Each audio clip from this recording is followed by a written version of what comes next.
Hello दोस्तों, स्वागत है आप सभी का अपना चैनल अंकिता दीदी टीचिंग। तो आज हम पढ़ने वाले हैं लेखा शास्त्र पुस्तपालन एवं लेखा कर्म, कक्षा 12वीं, अध्याय 1, साझेदारी फर्मों का लेखांकन का आधारभूत सिद्धांत। ठीक है, तो हम कक्षा 12वीं का जो अध्याय 1 है, साझेदारी फर्मों का लेखांकन का आधारभूत सिद्धांत, उसके बारे में पढ़ने वाले हैं। ठीक है, तो आज आज का हमारा टॉपिक है साझेदारी संलेख का महत्व।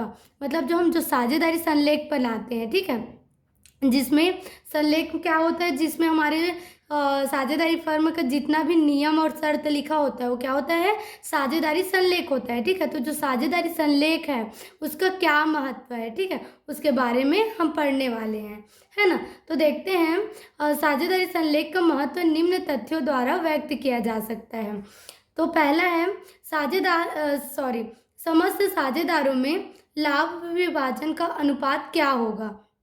जब हम साझेदारी संलेख का निर्माण करते हैं, ठीक है, जब हम साझेदारी संलेख बनाते हैं तो हमारे साझेदारी संलेख में यह निश्चित होता है कि हम कौन से अनुपात में अपने लाभ विभाजन कर सकते हैं। मतलब जो हमारा लाभ है उसको कौन से अनुपात में बांट सकते हैं। जैसे कि हम अगर संलेख बनाएंगे तो क्या बोलते हैं, अपना जो लाभ है उसको हम कम ज़्यादा अनुपात में बांट सकते हैं, 3, 4, 5, जैसा भी हमको अच्छा लगे, हमारा पूंजी है उस हिसाब से हम अपने अनुसार क्या कर सकते हैं, लाभ हानि को बांट सकते हैं। लेकिन यदि हम साझेदारी संलेख का निर्माण नहीं करते तो हमको क्या करना पड़ेगा, हमेशा जो लाभ होगा उसको बराबर अनुपात में ही बांटना पड़ेगा। ठीक है, चाहे कोई साझेदार पूंजी ज़्यादा लगाए या कोई साझेदार पूंजी कम लगाए, हमको हमेशा अगर साझेदारी संलेख नहीं होगा तो क्या होगा, क्या बोलते हैं, बराबर में बांटना पड़ेगा। जिससे क्या होगा, किसी साझेदार को लाभ होगा, किसी साझेदार को हानि होगा, क्योंकि उन लोग के पूंजी में क्या था, अंतर था।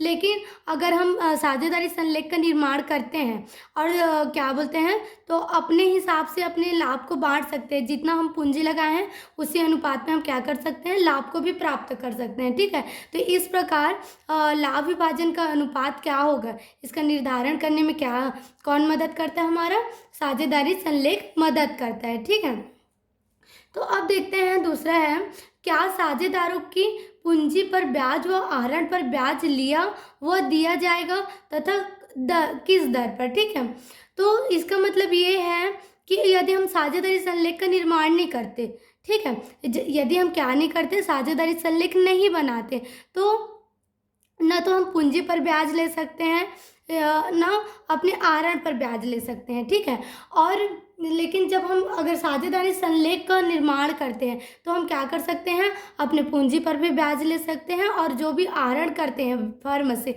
उसमें भी क्या किया जा सकता है, ब्याज लिया जा सकता है। ठीक है, तो साझेदारी संलेख में ये बात पहले से निश्चित हो जाता है कि हम पूंजी पर ब्याज लेंगे या नहीं लेंगे। ठीक है, और या आहरण पर ब्याज लेंगे या नहीं लेंगे, और लेंगे भी तो किस दर पर लेंगे, इसका निर्धारण क्या होता है, साझेदारी संलेख में पहले से हो जाता है। ठीक है, जो हमारे लिए क्या है, बहुत ज़्यादा महत्वपूर्ण है ना।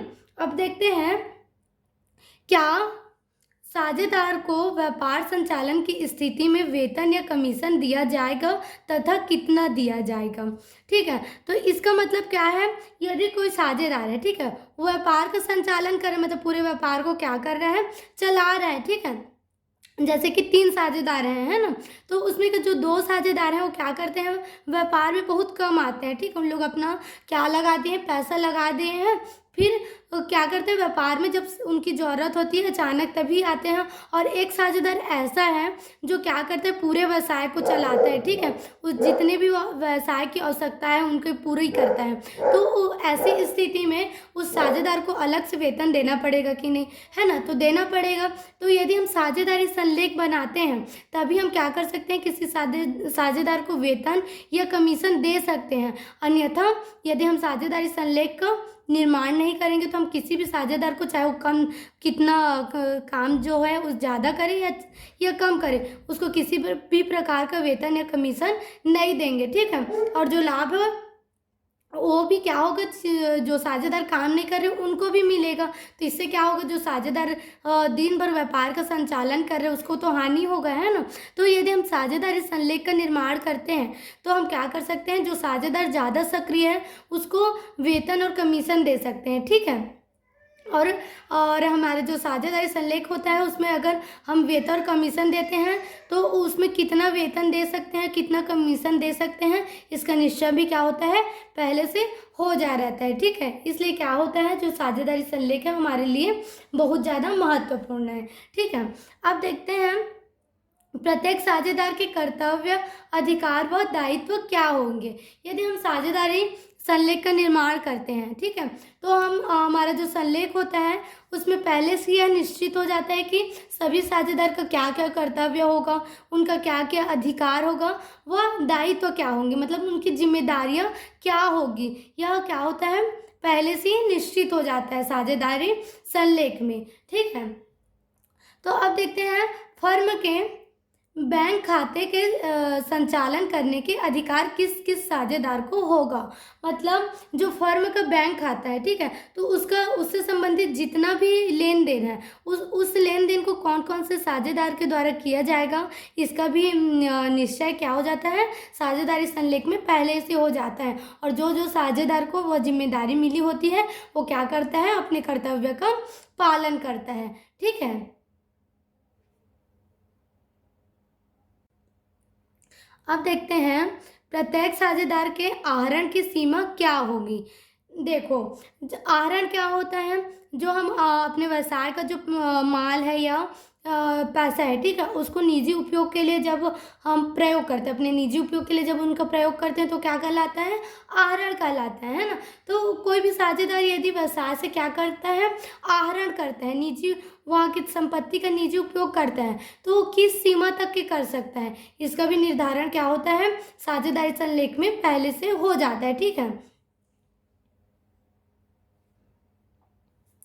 अब सातवां देखते हैं, साझेदारों में परस्पर विवाद होने पर उसका निपटारा किस प्रकार किया जाएगा।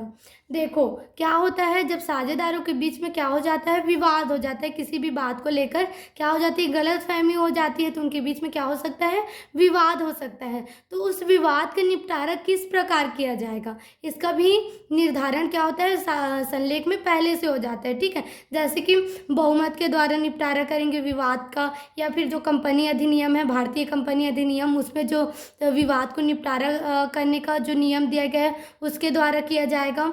विवाद का निपटारा इसका क्या होता है, पहले से निर्धारण कर लिए होते हैं कि कैसे अपने विवाद को खत्म करेंगे, इसका भी उल्लेख किस में होता है, साझेदारी संलेख में होता है। ठीक है, थैंक यू।